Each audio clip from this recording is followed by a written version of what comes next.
గతంలో కాంగ్రెస్ పార్టీ ప్రభుత్వం ఉండే ఆయన అప్పుడు మా ఎంపీ అప్పుడు ప్రభుత్వం ఉన్నప్పుడు ఉచితంగా బియ్యం ఇచ్చిర్రా, మీకు gas cylinder free gas connection ఫ్రీగా ఇచ్చిర్రా, ఫ్రీగా వ్యాక్సిన్ ఇచ్చిండా, ఫ్రీగా బియ్యం ఇచ్చిండా ఏమన్నా? మరి గ్రామీణ ఉపాధి పైసలు ఇచ్చిండా అప్పుడేమన్నా? మరుగుదొడ్లు కట్టించిండ్రా అప్పుడు కాంగ్రెస్ పార్టీ గవర్నమెంట్ లా? మరి ఏమి ఇవ్వకుండా మోడీ గారు గిన్ని ఇస్తే మరి ఏమి ఇయ్యలే గిన్ని చెప్తున్నా, నేను అభివృద్ధి గురించి గిన్ని చెప్తున్నా. ఆయన అంటున్నాడు బండి సంజయ్ రామాలయం పేరు చెప్తాడు. మరి రామాలయం కట్టాలవద్దక్క? అందరు పూజ చేసిరే, రామాలయం పూజ చేసిరు కదా, రాముని పూజ అక్షంతలు వచ్చినాయా?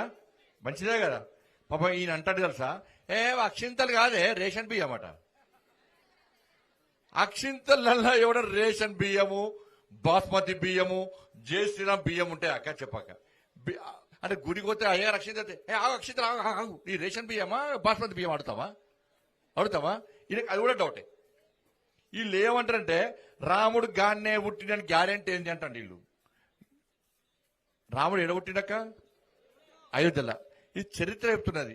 నేనేమన్నంటే మీరు మీ అమ్మ పుట్టిన గ్యారెంటీ ఏంటని నేనన్నా. ఎవరు చెప్పారు? అక్కడ పనిచేసే నర్సమ్మ ఏం చేస్తుందక్క? పాప పుట్టినాక అక్క నీకు పాప పుట్టిందక్క అంటారు, అమ్మ నీకు బాబు పుట్టింది అమ్మ అంటారు. ఆధారం వాళ్ళు నర్సమ్మ. అవునా కదా? నర్సమ్మ లేకుంటే ఆధారం లేదు. ఇలా రాముడు అక్కడే పుట్టని చెప్పి చరిత్ర ఆధారం. వీళ్ళకు రామాలయం కడితే కడపమటనే. రామాలయం కట్టదు మరి చెప్పుకోపోయి బాబరి మసీదు కావాలని చెప్పుకో. ఎవరద్దన్నారు? నువ్వు ఉన్నప్పుడు కట్టినావా? నువ్వు ఉన్నప్పుడు కట్టకపోతేవి, మేమొచ్చి కడితే అది తప్పన పడుతుంది. కట్టుకున్నాడు చెప్పద్దా? చేసిన పని చెప్పుకోద్దా? ఇన్ని పనులు చేస్తున్నావు చెప్పుకోద్దా మేము?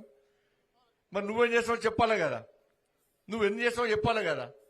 ఇలా గ్రామ పంచాయతీలకు పైసలు సర్పంచులు మొత్తం మొత్తుకుంటారు. మాజీ సర్పంచ్ పైసలు గ్రామాలకు నిధులు మోడీ గారు ఇచ్చే, అన్ని పైసలు మోడీ గారు ఇచ్చే.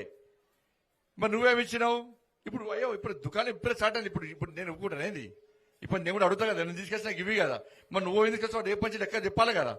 ఇప్పుడు 100 రోజుల లోపట 4,000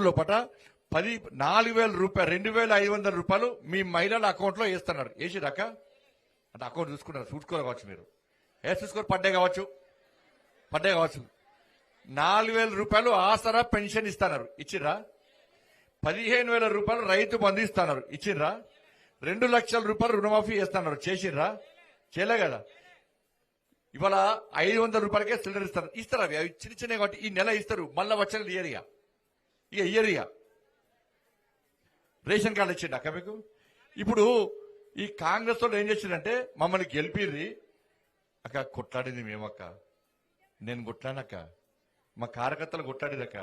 ఈయన అడుగుతాడు బండి సంజయ్ ఏం చేసి అడుగుతుండరా బాబు? ఒక్క నిమిషం అన్న. బండి సంజయ్ ఒక్క నిమిషం ఒక్క నిమిషం. బండి సంజయ్ ఏం చేసి అంటుండు కదా. నా మీద ఎన్ని కేసులు తెలుసా అక్క? తెలుసా ఎన్ని కేసులు? 100 కేసులు పెట్టినాక నా మీద.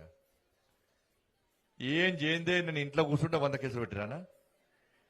మీ భర్తల మీద మీ కొడుకుల మీద 2 కేసులు, 1 కేసు ఉంటే ఎంత బాధపడతారు, ఎంత భయపడతారు. నా మీద 100 కేసులు పెట్టినాక 100 కేసులు పెట్టి 2 సార్లు జైలు పంపిండు కేసీఆర్ కొడుకు. మరి మా భార్య పిల్లలు ఎంత బాధపడాలి, నా భార్య పిల్లలు ఎంత టెన్షన్ పడాలి, ఎంత బాధపడాలి, ఎంత భయపడాలి. నాకు కూడా 2 కొడుకులు, బాధపడాలి లేదా? నేను దేనికోసం కేసు లెక్క మీద ఈయన అడుగుతుండే కదా బండి సంజయ్ ఏం చేసినని. దేనికోసం కేసు లెక్క? జాగాలు కబ్జా చేసినందుక, కమిషన్లు తీసుకున్నందుక, దొంగదందాలు లంగదందాలు చేసినందుక, ఆస్తిపాస్తుల పంచాయత, నా కుటుంబ పంచాయత, ఏం పంచాయతీ అక్క నాకు చెప్పారా? కొట్టాడు.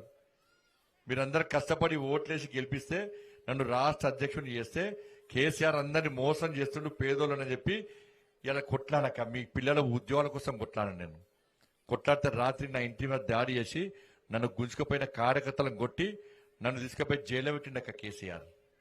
మీ పిల్లల ఉద్యోగాల కోసం కొట్టాడు కేటీఆర్. ఉద్యోగుల కోసం 317 కోసం కొట్టాడితే నన్ను 5 రోజులు జైలు పంపినాక కేసీఆర్. రైతుల రుణమాఫీ కోసం కొట్టాడితే నన్ను కొట్టి లాఠీచార్జ్ చేసి నన్ను కేసు పెట్టించాక నా మీద. మహిళల మీద అత్యాచారాల కోసం వ్యతిరేకంగా కొట్టాడితే నన్ను తీసుకుపోయి లోపటేసిన.